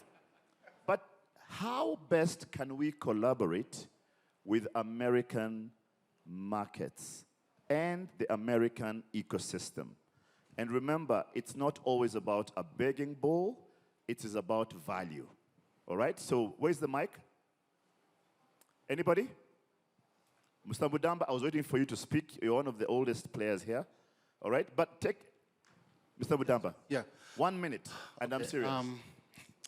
My name is Mudamba, and I am the general manager at DocuBox, East African Documentary Film Fund. And I think one of the things we need to do is not only to talk about the challenges that we go through, but also talk about some of the wins that we have had. And most of us here, I think, have been touched in one way or another by DocuBox, which was started by Judy Kibinge, which has had a major impact. Much as we do pitch, produce, and not make profit, we have big impact. Big impact, and it's important to talk about the impact of documentary films in our spaces. Then for Senator Okech, there was something you said which was quite important, that the bill you're coming up with should be able to set aside a bit of what the government has, a big hand in what we are doing, and instead let the industry grow. But I want you to also understand that most economies that have done very well with the culture and being able to support their film industries have had massive support from the government, especially when it comes to funding. So I think that's one area that government should continue looking at. How do they bring in funds to support culture, but at the same time also leave the industry to grow on its own, because I think we have the capacity to. Thank you. All right, next. Remember, the reason I'm asking about the collaboration is because the Charge des Affaires is here. So I would like him to listen or to hear the other part apart from the kitchen stories that we had. So Ezekiel, 1 minute, and speak faster, And then we'll have the lady at the back there. Wakili, I can see your hand up. And then we can go to the other session. Unfortunately, Starting now. faster I won't, but I'll try. I think for me, the biggest opportunity is in the demand side, investment in the demand side. There has been an overemphasis in investing on the supply side, which is money to produce films, money to capacity build. But we've neglected the demand side, which actually takes us to market. So if we can get opportunity to sandbox with American technologies companies to come and understand our needs, then we co-create and co-own platforms that then create the pipeline of commerce and audience engagement. That would be an amazing thing for our industry. Thank you. Investment in the demand side, thank you. And you just hijacked the mic. It was meant to go to the back. Sorry, not do your sorry. work. Good afternoon. My name is Gathoni Kemoyo. I'm a creative producer of theater. I produce a show called Too Early for Birds. And when I speak about collaboration with America, for example, if there's a way that our side of entertainment meets with your side of entertainment, for example, last year we told the story of Tomboya. And we can't tell the story of Tomboya without involving America, because when we look at some of the projects that the late Tomboya took off or did, they were anchored in the economy of American money or American economy. So one of the things that we were looking for when we were doing the Tomboya show is that we were hoping to get a copy of the Time magazine because Tomboya had been featured. And we wrote to Time for maybe 6 months, and we still did not get any type of reply. Sweetheart. So if there's a way for the American market to open doors or communication in a way that entertainment meets in the middle, that would be very much welcome. So again, market, market, market. All right, take it to the back. And I hope it's different. If it's the same thing, please just put your hand down. We shall acknowledge you later. All right? Thank you so much for the opportunity. As I answer that question, I'll also just do a recap in terms of a recent monumental decision we have made at the tribunal. So first things first, how do we collaborate? Just by being here already, we know you exist, we're seeing each other, and we have those opportunities to know what we're capable of doing. And secondly, I want to speak to how do you get ready in terms of pitch, produce, and profit. At the Copyright Tribunal, we recently delivered a judgment. I don't know if some of us here are aware that there was a film producer who had a situation with Zuku, and they were able to demonstrate the importance of contracts, how you put your house in order, because that is also how you ensure you're investor ready. If an investor cannot see that you understand your contracts, you understand your business proposition, and you understand your value, then they will not work with you. Please find a way to get access to that judgment and understand how to appreciate the chain of turtles in the film business. Thank you. Thank you. Pick the mic. All right. So will you guys behave if I give you 1 minute each? Will you or will you not? All right. So give the lady to your left. Lady, please, 1 minute. I'm serious. Hi, my name is Deborah Rocco, and I am a filmmaker and also the programs manager for the Video Consortium, which is an American-based NGO that provides support for non-fiction storytellers. And a lot of my funding and the support for my projects have come from the US. My biggest boundary is entering the US, and that's why the attaché being here is important for the exchange of culture and skill. We need to be able to go there as easily as they come here. So I'm trying to facilitate them coming here and facilitating my going there. And I'm supposed to be going for a program that one of the co-founders of Lightbox is also invited to, but the J1 visas have been blocked. And so how are we going to facilitate that conversation or that exchange and contribute to profit if the policies that we cannot influence as people within the cultural space, but people within the diplomatic space can? Thank you. That's what we need. Thank you very much. We heard you very clearly. Next, give Wakili. Yes, my name is William Mwangi. I am the legal lead at Kenya Actors Guild. And my question is, we have billions that are collected every year on behalf of these creatives in terms of royalties, but they never get to them. So what new technology can we be able to adopt to ensure that this power goes back to the creative so that we can be able to control how these royalties come to us, because we are here to discuss profits and chasing money while we are literally leaving money on the table. So Thank you very much. That will, Mr. Owase, can I task you that comment? Thank you very much. The mic round. Senator, I see you. I'll come to you. Keep it going there. There are two ladies. Hello, everyone. My name is Joy Maina from NISK, NISK Capital. So mine is a different thing. I'm not a creative, but I'm a finance professional.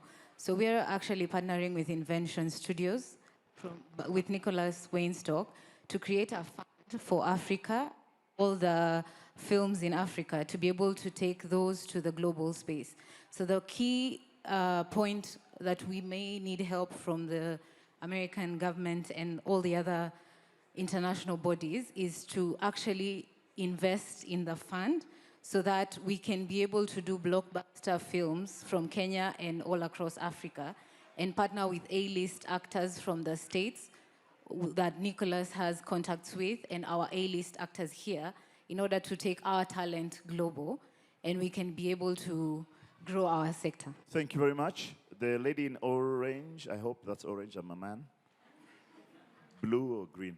Hello, my name is Mkamze. I'm an actor, director, and most importantly, a writer, which is where all the stories begin. Now, my problem with the whole pitch and profit section is a suggestion for the government, because we often encounter a situation where when we pitch to other countries and get our shows on those platforms, we're not granted our intellectual property rights. They're taken away. Whilst in those countries, they get to be paid for that. So that's a big story about why we are not earning money and making original content.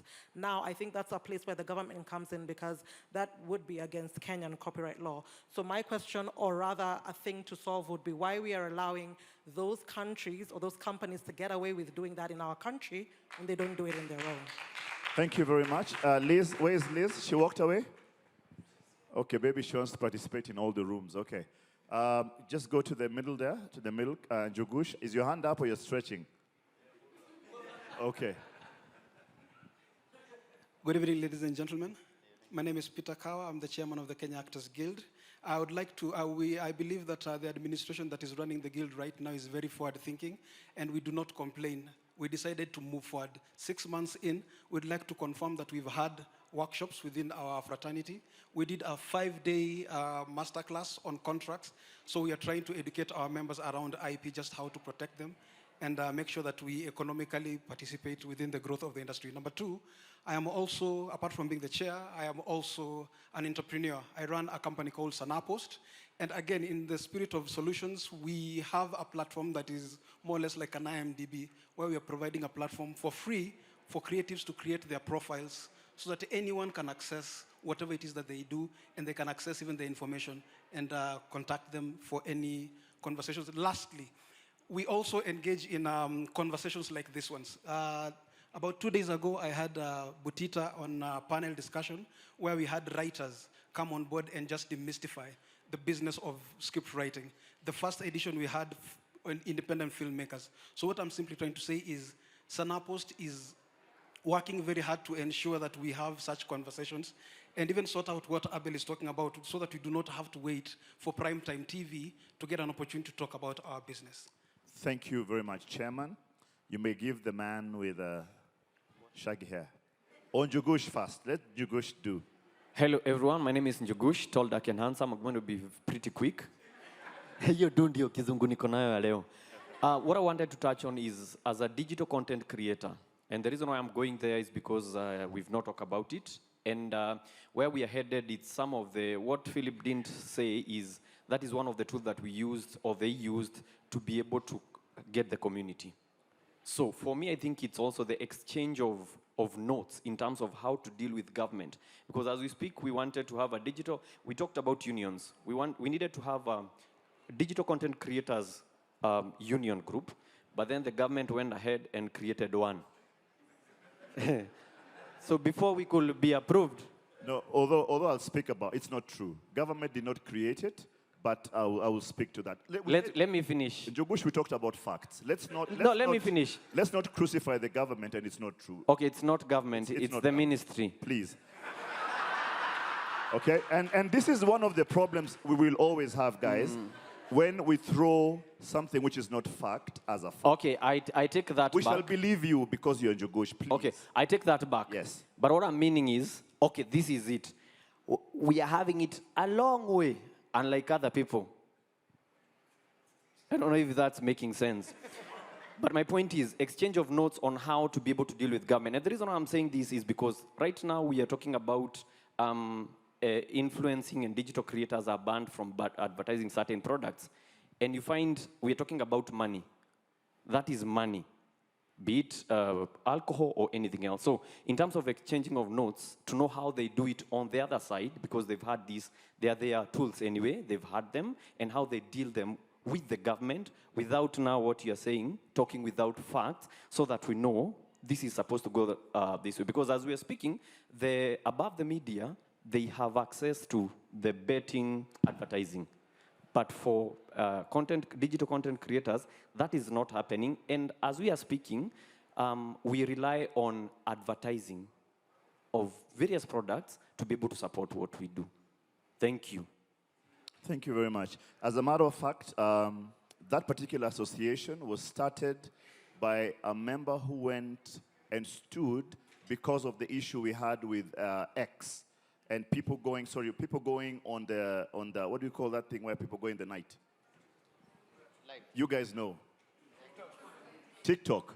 And when that member went and presented in Parliament, and the Parliament said that if you come and get yourself into an organization, he is not government, he does not work for government. I want to confirm that. I know that because even whatever is happening now, I have some deep insight into that. But we get your point. It's about revenue being blocked and different sectors being blocked and others being allowed. We understand that and we accept. Allow the guy with a box to please speak. I'm Karuga Mwangi. I'm a multimedia specialist. And what we can learn from history is that we never learn from history. 30 years from now, it will be upon us if we have not mentored enough people. So I'd like to request everyone here not to be a bad gatekeeper. Hold someone's hand. And I'm talking about something like Filamu Juani. I know some people are conversant with that. It's a crash course in film, and I was privileged to be part of it. I'm asking us to replicate that, to replicate easy, low-hanging fruits for people to learn, and even without remuneration. Okay. Yes.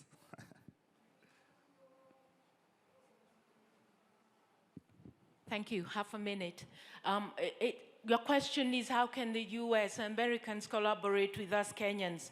Mentors and coaches, which means it's very direct and practical. What works in America does not necessarily work in our place. So can we have also cultural and sociologist experts to also ensure that whatever is given to us, supported to us, is culturally centric? Why do I say that? Because I'm proudly Kenyan, proudly African, and I want to see proudly African content.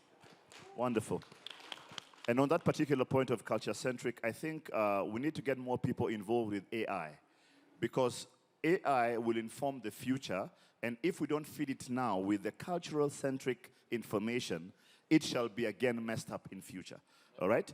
Senator, sorry, I can't see you, lady. I'll allow you to, because we still have time. I think we haven't been told to stop yet. So the lady can do 1 minute, and then Senator. Good afternoon, everyone. My name is Joan Wanjiko. I'm a filmmaker and also a board member of Digital Content Creators Association of Kenya. So in Jugush, we are not government-sponsored. Yes, this is really, us as filmmakers, content creators, we are always used to making policies for WhatsApp groups. That's where we stop. So what happens? The policy, hazitatengenezwa huko nje. When we call actors, kujeni, we do the policies, hatukuji. Government is not going to look for us. We are the ones who are going to look for the government to help us. Wonderful.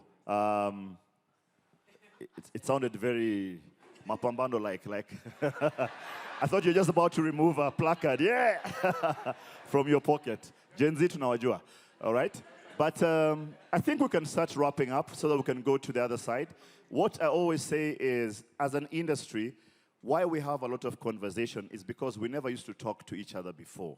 So we have a lot to say right now and then to work together, as we go along. So maybe just do 1 minute quick. Is there anybody with a burning point that if we don't do it, Senator, you'll do it just now after these guys will come to you?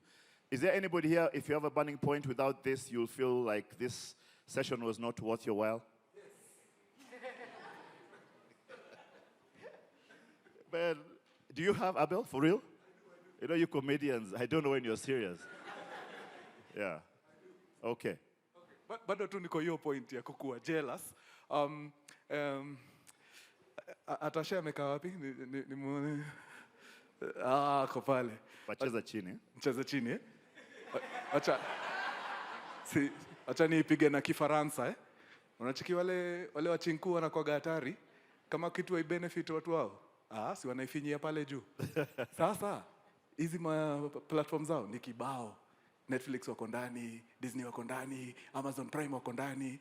So keki yetu unaona imekuliwa kiasi, lakini mazee unacheki yao mambo yao itufiki sana. Nikakwambia ile budget mazee so Netflix wanatupatiaga movie zetu utacheka bro.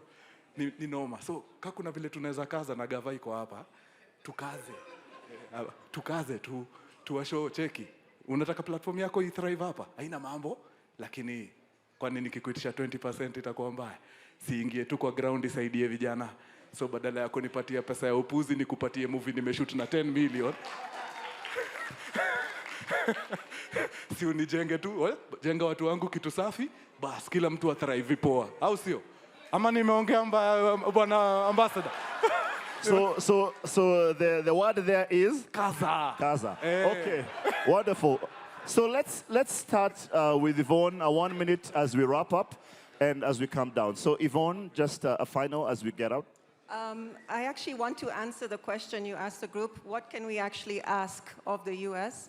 Today has been presented actually 5 opportunities to grow the industry. Invention Films and NISC picked 5 stories. We haven't talked about where those 5 stories are going to be made, and I'm doing it from my lens of post-production. So can we take this opportunity, because we've all established we need to grow, we need to learn, we need to be apprenticed. Can we look at those opportunities and say, these are Kenyan stories, can we part some of that post-production, if there's VFX work in it, can we bring that work to Nairobi and use that opportunity to build that part of the sector? So every creative here doesn't want to talk about policy, doesn't want to talk about all these things. We want to talk about work. I want to talk about the next project I'm working on. I want to talk about the next art piece I'm doing. There's an opportunity here. It's already framed within the context of this relationship. Can we expand that conversation? Because if we just stay in this little pool of only one way of thinking, again, it has been shipped off. The stories have been taken away. We want to ask, we want some of it back, and we want you to help us build it back. So what that means is, partner with us, let's grow a pool of capable, able artists who have now 5 opportunities to do some work and get some portfolio pieces. Then the next people will have more confidence in us. So if this opportunity exists, can it be for real all the way through? Thank you very much. Timothy? Thank you very much. I have 3 items to put across. 1, I would like to urge all filmmakers to sign up to the Kenya Film Commission Creative Database. That is where you belong as far as your marketing is concerned. Please sign up so that we get to know the works you are able to do, what you have been able to do, and what you can be able to do going into the future. Secondly, I'll respond to the question about the royalties issue. Of course, we all appreciate how chaotic issues of royalties has been in this country. Currently, I can assure you that Kenya government is championing reforms in that sector so that we can have full enforcement of the law as far as royalties are concerned. So I believe in the shortest time, we'll have a solution to that question. Lastly, I want to urge each filmmaker in this room that film is serious business. At any given time, please remember to focus on your project in a very formal manner. Come up with the proper business format, know exactly your marketing strategies, your production elements, and also your expected return on investment. If we do that, we'll be able to move together and see to it that our industry is able to grow and earn this economy properly. Hi guys, I'll be a bit selfish. I found a way to make money without depending on a lot of people in this room through my art. And I found a way about what we was talking about, building a personal brand. And I just grew tired. We started going for meetings ya KAG, tunaenda watu chwani, alafu on the group chat is almost 300 people talking about we'll be there. We start many and then it just seems as if we continue. So I decided to be a bit selfish. So maybe I'll be selfish today. I created Naisul Creative, and I've been blessed to cross borders working with guys like Lukman in Uganda, Lamata in Tanzania, Nasir in Rwanda. And I don't have the money or the capacity to bring them in, because what I want to do is what many people, some of you have failed to do, people who've been in the industry for years, and you're not teaching guys, you're not passing on the knowledge. I'm happy. Ruben, I saw you do it yesterday, 2 weeks, 3 weeks ago. He did a good platform. But for me, it hurts to see on the poster 25K to come. That's why you had 6 people. How many guys? It was free. They are idiots. So, my point is... The organizers or the people who came? Then the marketing was a bit off. All right, wind it up. Sorry, yes. Okay, to wind it up, I need help. I can't, Lamata or Lukman can't come to Kenya and sleep in my bed. But I really need him to come and to teach people what he's learned. And I'm specifically calling out African creators, because if an American comes and teaches us, they'll teach us from their perspective. So unless we are smart enough to learn how they did it from their culture, I'd love it if it was an African producer or director who told the story through the African eye. And I would love that to happen. I'm still young. I'm the youngest in this group, actually. So please, help. Okay, just noted them down quickly. Ways that Kenya and the US can collaborate and that can push forward our industry. First of all, we need to change our mindset from seeing filmmakers and content creators as just a sector on the side there. Right now, content creation and storytelling is part of every industry. The same way lawyers will work in any industry. So start seeing us in that sense. So first place we can collaborate on is policy and platform advocacy. African content generates billions of views globally, while the creators earn far less than their peers in the global north. That's TikTok, Meta, Spotify, name them. So if we can start from there and the policies are checked, content creators can earn the same as guys in the global north. Second thing is infrastructure. I think we've talked about this. So if you're coming in, invest in the infrastructure, collaborate with us, and then we will build heavy industry. And finally, content commercialization and infrastructure. Content commercialization, yes, we have the social capital, but we're still learning how to do the business side when it comes to merchandising. I can say 80–90% of everything in this room is not made in Kenya. That's wrong. From the microphone I'm holding to the phone to this table, yeah, we need to switch that. And yeah, just to leave you with this, creators are the new industrialists. So don't think about us like entertainers. Look at us as the new educators, job creators, and exporters of culture. Thank you. Low-hanging fruits, I think Kenya and the US have an opportunity to collaborate. One, support through scholarship, the education of young filmmakers through existing platforms and institutions like KCA, University of Nairobi, MTF. I know MTF does like 20 students in a year. If they have support and they add another 10, it goes a long way if that happens in a version of 3 years.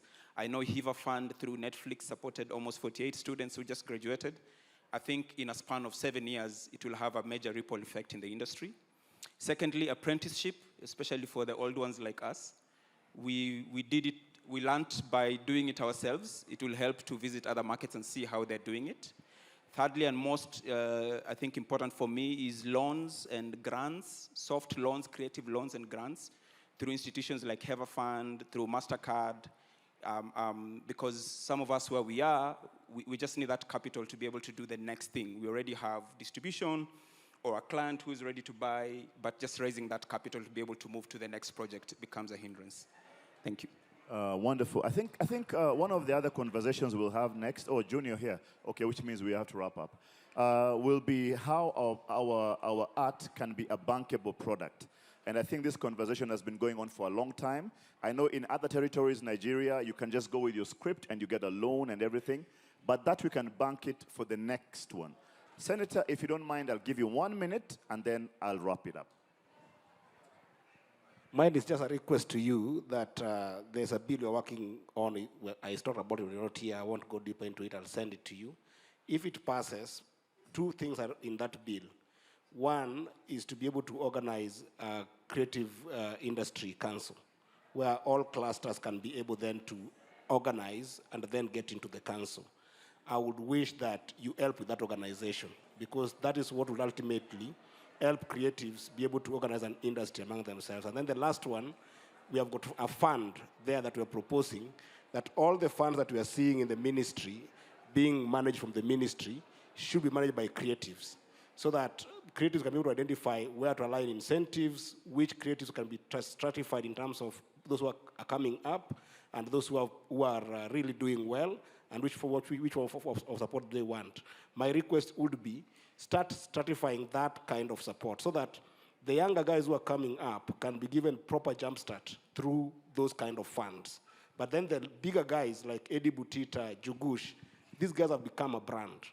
And in every conversation that you see in America today, it's a conversation about brands. Coca-Cola is a brand. Delta is a brand. We need to make these viable brands. And what they need is platforms to scale that brands that they have built by themselves. And that you can be able to help by investing in the brands so that you can be able to elevate them. I thank you. Thank you very much. All right, so let me wrap it up this way. People may think I'm trying to radicalize you guys, but I'm not. But I believe that Kenya is the best country in the world. I have lived in the United States, in the UK, and in other territories. Let me tell you what we have that the world does not have. Kenya has 47 or 52 tribes, give or take. Each of them has more than 10 stories to tell.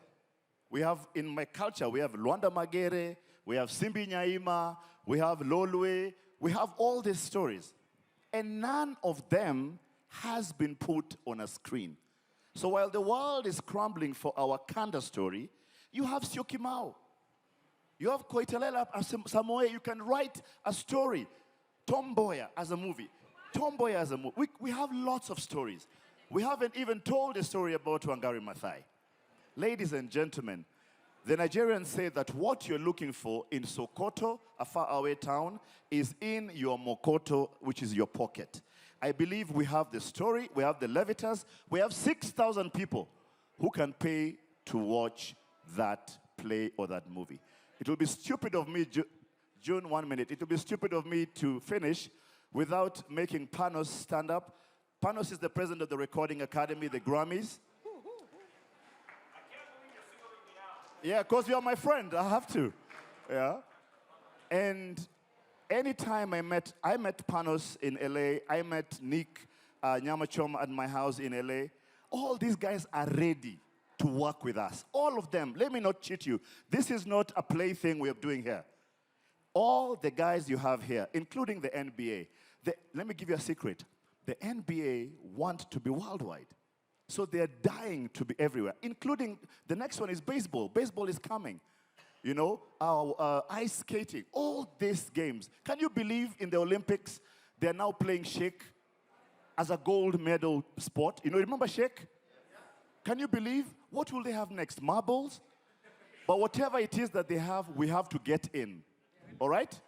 So guys, get ready. Kenya is the next frontier. We are doing this thing, and we're doing it now. So thank you very much, everybody. Please.